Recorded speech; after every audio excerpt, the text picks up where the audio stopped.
ବାପା ମା ହଉଛନ୍ତି ଆମ ପାଇଁ ଦେବତା। ସେ ମଧ୍ୟ ମନ ମଧ୍ୟରେ ଭାବନା ରଖୁଛି କାହିଁକି କହିଲା କିଆ ଯିବି ମୁଁ ମନ୍ଦିର କିଆ ପୂଜିବି ପଥର ମୋ ପାଇଁ ମୋ ବାପା ମା ଚଳନ୍ତି ଠାକୁର କିଆ ଯିବି ମୁଁ ମନ୍ଦିର କିଆ ପୂଜିବି ପଥର ମୋ ପାଇଁ ମୋ ବାପା ଚଳନ୍ତି ଠାକୁର ମୋ ପାଇଁ ମୋ ବାପା ଚଳନ୍ତି ଠାକୁର ମୋ ପାଦ ଧୋଇ ପାଣି ଦେଲେ ତାଙ୍କ ପାଦ ଧୋଇ ପାଣି ଦେଲେ ସାଧୁ କି ପଞ୍ଚାମୃତ ଚୋରା ମାଟି ମୋର କିଆ ଯିବି ମୁଁ ମନ୍ଦିର କିଆ ପୂଜିବି ପଥର ମୋ ପାଇଁ ମୋ ବାପା ଚଳନ୍ତି ଠାକୁର ମୋ ପାଇଁ ମୋ ବାପା ଚଳନ୍ତି ଠାକୁର ଆମ ପରି ପିଲା ପ୍ରବଳ କୁମାର ନିଜ ହାତେ ବହିଥିଲେ ପିତା ମାତା ଭାର ପିତା ମାତା ଭାର ପିତା ମାତା ଭାର ଆହା ପ୍ରବଳ କୁମାର ପରି ମୁଁ ହେବି ପିତା ମାତେ ସେବା ଦିନ ରାତି ମୁଁ କରିବି ରାତି ମୁଁ କରିବି ରାତି ମୁଁ କରିବି କରି ତାଙ୍କ ପୂଜା ଉଡ଼ାଇବି ଗଜା କରି ତାଙ୍କ ପୂଜା ଉଡ଼ାଇବି ଗଜା ମୋର ବ୍ରହ୍ମା ବିଷ୍ଣୁ ଦେବୀ ମହେଶ୍ୱର କିଆ ଯିବି ମୁଁ ମନ୍ଦିର କିଆ ପୂଜିବି ପଥର ମୋ ପାଇଁ ମୋ ବାପା ଚଳନ୍ତି ଠାକୁର ମୋ ପାଇଁ ମୋ ବାପା ଚଳନ୍ତି ଠାକୁର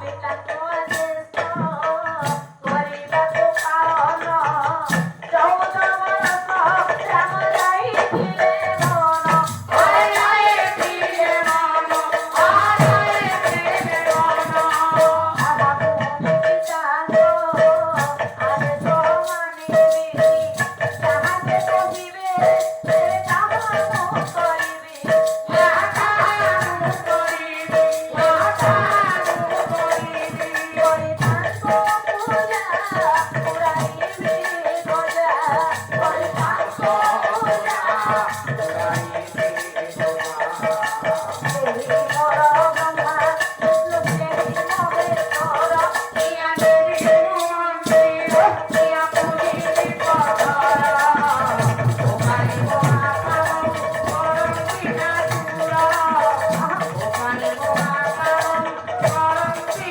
ଠାକୁର ସେଦିନ ବାପା ମାଙ୍କର ଧର୍ମ ବନ୍ଦନା କରିବା ପାଇଁ ଇଏ ଋଷିକେଶ ଚାଲି ଆସୁଛି ଦେଖିଲା ଆଜି ମୋ ବାପା ମା କାହିଁକି ମନ ଦୁଃଖରେ ଅଛନ୍ତି କାହିଁକି ବସୁଛନ୍ତି ମୋ ବାପା?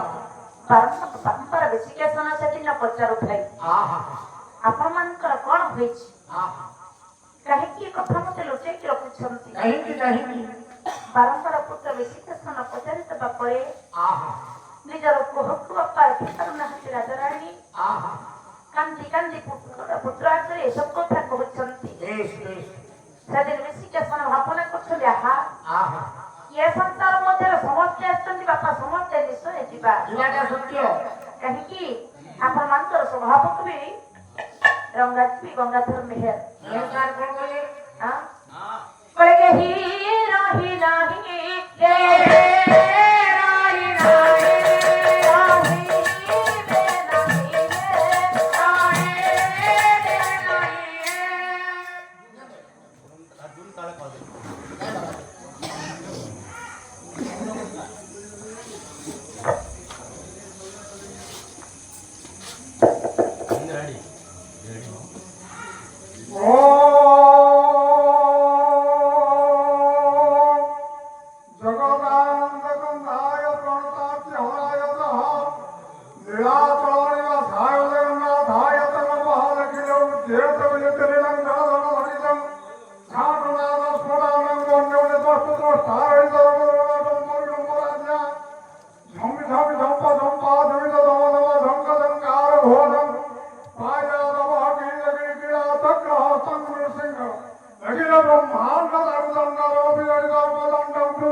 ହଉନି ଆନନ୍ଦ ବାବୁ, ପୁଅ ବସନ୍ତ ବାବୁ, 15 ବର୍ଷ ପ୍ରାୟ ମୋ ସାଙ୍ଗରେ ତୁମର ଜୀବନ ଯାପନ ଘଟିଗଲା। ସେପଟେ ବସିଛନ୍ତି ମୋର ପ୍ରିୟ ଫକୀର ବାବୁ।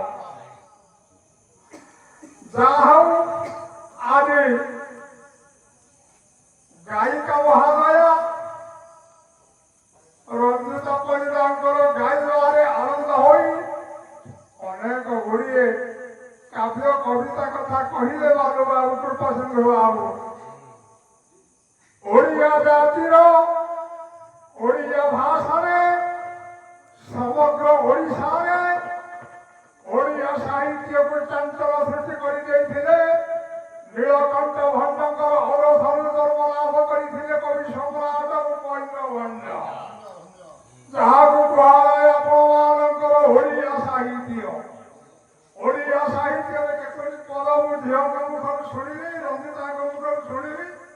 ଗାଇଥିଲେ ଗଙ୍ଗାଧର ମେହେରଙ୍କର ଗୋଟିଏ ସାହିତ୍ୟ ପଦ 2-4 ପଦ ଗାଇଲେ ମୁଁ ଶୁଣିଲି। କବି ସୂର୍ଯ୍ୟଙ୍କର କାହିଁ ଝିଅ ମୋତେ ଗାଇ ପାରିନାହାନ୍ତି, କିନ୍ତୁ କଣ କରିବା ସ୍ଥାନେ ସ୍ଥାନେ ତ ଅଳଙ୍କାର ଦେଇକି ଥିବେ, ତାଙ୍କୁ କାହିଁକି ମୁଁ ଗୋଟେ ଭୁଲ କଥା କହିବି। ଝିଅଟିର ଗାଇବା ଭଲ, ଝିଅଙ୍କର କହିବା ଭଲ, ଝିଅଙ୍କର ଚାଲିଟି ଭଲ, ସେଇଥିପାଇଁ ଆକ୍ସନ ଭଲ। ଆକ୍ସନ କହିଦେଲେ ଏଟା ଇଂଲିଶ ଭାଷା ହେଇଯାଏ। ବସନ୍ତ ବାବୁ କହିଲେ ଥାଟ କାଟ ନାଟ ଘଟ, ଇଏ 4ଟା ଯାକ ଇଏ ଝିଅ ମୋତେ ହାସଲ କରିଛନ୍ତି। ସେ ଅଞ୍ଚଳ ବିଶିଷ୍ଟ ଗାୟକ ଥିଲେ ଆପଣମାନଙ୍କର ଉଦୟନାଥ ପୃଷ୍ଟି, ଦେଖିଛି। ସେ ଏରିଆର ଗାୟକ ଥିଲେ ଅପୂର୍ଣ୍ଣ କାଦୁଆ, ଦେଖିଛି। ସେ ଏରିଆର ଗାୟକ ଥିଲେ ଭାଗବତ ପ୍ରଧାନ ମଣିଷ, ଦେଖିଛି। କିନ୍ତୁ ଯାହା ହଉ ମୁଁ ବହୁତ କଥା କହିପାରୁନି। ଆଉ ଅଳ୍ପ ସ୍ୱଳ୍ପ ସମୟରେ ଝିଅଟି ବହିଟି ସାରିବେ, ବହି ହେଉଥିଲା କରଣ। ଆଉ ଟିକେ ଉଦୟନାଥ ରଥଶର୍ମାଙ୍କର ଲେଖା ଥିବ ମିଶେଇ ଦେଲେ ବଡ଼ ସୁନ୍ଦର କଥା ହୁଅନ୍ତା। ସେ ଲେଖା ଗୁଡ଼ିକ ତମେ ମଧ୍ୟ ପାଇପାରିନ। ହଉ ଯାହା ହଉ, ଭଲ କଥା ହେଲା ଆନନ୍ଦ ବାବୁ, ତମେ ଜଣେ ସୁନ୍ଦର ସହକର୍ମୀ। ମୁଁ ତମକୁ ଭାରି ପସନ୍ଦ କଲି, ମତେ ଭଲ ଲାଗିଲା। ଏ ଝିଅଟାକୁ କେତେବେଳେ ହତାଦର କରିବନି, ତାକୁ ଟିକେ ସାହାଯ୍ୟ କରୁଥିବ। ଗୋଟା ଝିଅ କଥା ତ ନାରାୟଣ ଝିଅ କଥା ମତେ କହୁଥିଲା। ଏ ଝିଅଟିকে ଆଣିବାକୁ ମୋର ଭାରି ଆଗ୍ରହ ଥିଲା ଯେ ମୁଁ କୃଷ୍ଣ ବାବୁ କାହାକୁ ଫୋନ କଲି, ସେ ନମ୍ବର ଦେଇପାରିଲି ଏ ଝିଅର। ହଁ ନମ୍ବରଟି ମତେ ଆପଣ ଦେଲେ। ତେଣୁ ବସନ୍ତ ବାବୁ ଏପଟେ ଆକାଶ ବାବୁକୁ ଜାଣିନଥିଲି, ଏଇନେ ପରିଚୟ ପାଇଲି। ଭଲ ହାତ, ଭଲ ଟିପ, ସୁନ୍ଦର ଗାୟକ। ସେ ମତେ ଚିହ୍ନିଛନ୍ତି କି ନାହିଁ କେଜାଣି, ମୁଁ କହିପାରୁନି। ତେଣୁ ଆଉ ଝିଅକୁ ମୁଁ କଣ ଦେବି ହବା କିଛି ଦେଇପାରୁନି। ସ୍ୱର୍ଣ୍ଣ ମୁଦ୍ରା ପରିବର୍ତ୍ତେ 50 କୋଟି ଭାରତୀୟ ମୁଦ୍ରା ମୁଁ ଝିଅଙ୍କୁ ଦଉଛି। ପ୍ରଭୁ ଜଗନ୍ନାଥ ତାଙ୍କର କେମିତି ଆଶୀର୍ବାଦ କରନ୍ତୁ, ସମସ୍ତଙ୍କର କୃପା ହେଉ। ଝିଅଟିର ଉତ୍ତରୋତ୍ତର କାମନା ମୁଁ କରୁଛି। ମୁଁ ଏତିକି ପ୍ରାର୍ଥନା କରୁଛି, ଏ ଏରିଆରେ ସୁନାମଧନ୍ୟ ଗାୟକ ଗଲେ କିଏ ସାରା ବିଶ୍ୱନାଥ ମହୋଦୟ। କାଲି କହୁଥିଲି ପ୍ରାୟ 40-50 ମିନିଟ୍ ଭାଷଣରେ ଆପଣମାନେ ଶୁଣିଦେବେ। ସର୍ବପ୍ରଥମେ ଥିଲେ ଦାସକାଠିଆ ଗାୟକ, ସେ ସହଜ କଥା ନୁହେଁ। ଦ୍ୱିତୀୟ ଅବସ୍ଥାରେ ଗାଇଲେ ଓଡ଼ିଶୀ କୀର୍ତ୍ତନ, ତୃତୀୟ ଅବସ୍ଥାରେ ପାଲା ଜଗତରେ ପ୍ରବେଶ କଲେ, ଚତୁର୍ଥରେ ଓଡ଼ିଶାରେ ପ୍ରବଚନ ଦେଲେ। ସେ ଆଜି ଆପଣମାନଙ୍କର ଗ୍ରହଣରୁ ଚାଲି ଯାଇଛନ୍ତି। ହଉଆ ଆଉ ମଧ୍ୟ ଅଳ୍ପ ସମୟରେ ତମ ବହିଟି ଶେଷ କରିବ। ଆଉ ଆନନ୍ଦ ବାବୁ ତମ କର୍ମରେ ମୁଁ ଭାରି ଆନନ୍ଦ।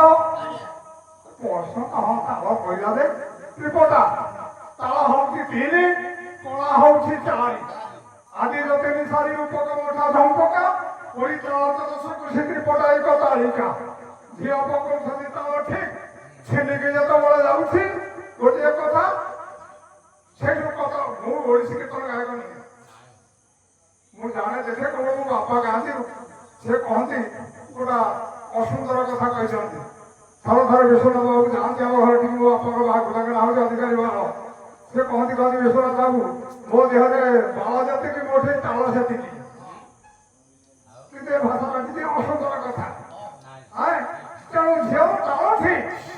ବସନ୍ତ ପୂର୍ବତନ ଗାୟକ ଥିଲେ, ମୋରି ସାଙ୍ଗରେ ପାଲା ଜଗତକୁ ଆସିଲେ, କିନ୍ତୁ କଣ କରିବେ ସେ ଘାଟି ଟିକେ ପୁଅଙ୍କର ଏବେ ଛାଡ଼ିଗଲାଣି। আমি সে জাহিটাকে বাই করবে বসন্ত বড় জাহিটাকে বাই করব সফর উঠে যাওয়া লোক কি কিন্তু কଣ କରିବେ ଆଉ ତେଣୁ ଯେତେବେଳେ ଝିଅ ମୁଁ ସବୁ ଦେଖୁଛି ତତଙ୍କୁ ପଳେଇଯାଉଛି ଆପଣ ଧାନ ଦେଖୁଛନ୍ତି ସେପଟ ଘାଟି ଟିକେ ଅଲଗା ଏପଟ ଘାଟି ଟିକେ ରହୁଛି ଅଲଗା କିନ୍ତୁ ସେପଟେ ବଜେଇବ ଘୁଷା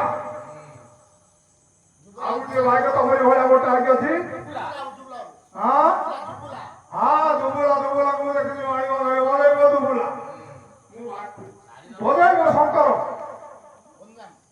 କଦଳା ଟିକେ ଗୀତା ଗର ଶଙ୍କରଙ୍କୁ ଦେଖିଲି ମୁଁ ଭଲ ହେଇଗଲା ସିଏ କିଛି ହେଇଗଲା ତା ସାଙ୍ଗରେ ଗୋଟିଏ ଛୋଟିଏ ଛୋଟାଟିଏ ଥିଲା ସେଇଟା ଆଉ ହାତେ ଭଲ ହେଇଗଲା ସେଇଟା ମରିଗଲା ଶଙ୍କରାକୁ ମୁଁ ଦେଖିଲି ମୋତେ ଆସିକି ସେ ମେଳା ଦେଖିଲା ଜାତି ମୁଣ୍ଡିଆ ହେଲା ହଉ ମା ଆଉ ମୁଁ ବିଶେଷ କିଛି କହିପାରୁନି ଠାକୁର ତମର ମଙ୍ଗଳ କରନ୍ତୁ ଆମର ଆଉ ଝିଅକୁ ଆଉ 50 କୋଟି ମୁଦ୍ରା ଝିଅ ଏତିକି ମୁଁ ଆଉ କଣ କହିବି ଆକାଶ ଭଲ ବାୟକ ହବ ସୁନ୍ଦର ବାୟକ ହବ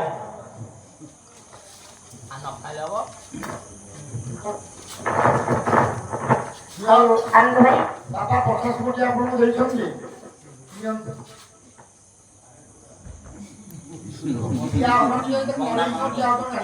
ଆଜି କଣ ହଉଛି ଆକାଶ ଆଉ ଏବେ ଦେଖ ଇଏ ସମର୍ପଣ ଭାବ ଆଉ ନୈବେଦ୍ୟ ଆକାଶ ମନ୍ଦିରକୁ ଯାଇଛ ପୁରୀ ଯାଇଛ ଜଗନ୍ନାଥ ବଳଭଦ୍ର ସୁଭଦ୍ରା ସୁଦର୍ଶନ ଚତୁର୍ଦ୍ଧାମ ଧରି ବସିଛନ୍ତି ପଣ୍ଡା ପଡ଼ିଆରୀ ମାନେ 60 କୋଟି ଭୋଗ ପୂଜା କରୁଛନ୍ତି ଭୋଗ କଣ ଠାକୁର ଖାଉଛନ୍ତି ସେ ବାସନା ଭୋଗ ସେ ଭୋଗ ଆସିକି କୋଉଠି ଯାଉଛି ଆନନ୍ଦ ବଜାର ସେ ହେଉଛି ଶୃଙ୍ଗା ଠାକୁର ତମେ ଏମିତି ଶୁଙ୍ଘିବ ସମର୍ପଣ କରୁଛି ବାସନା ହୁଏ ତମେ ଶୃଙ୍ଗା ଗାଇଲେ ଆମେ ପଇସା ଖାଲି ଦେଖାଇ ଦେଇକି ସମର୍ପଣ କରିଦେଇ ତୁଲି ଦେଖେଇ ଦେଇକି ପକେଟରେ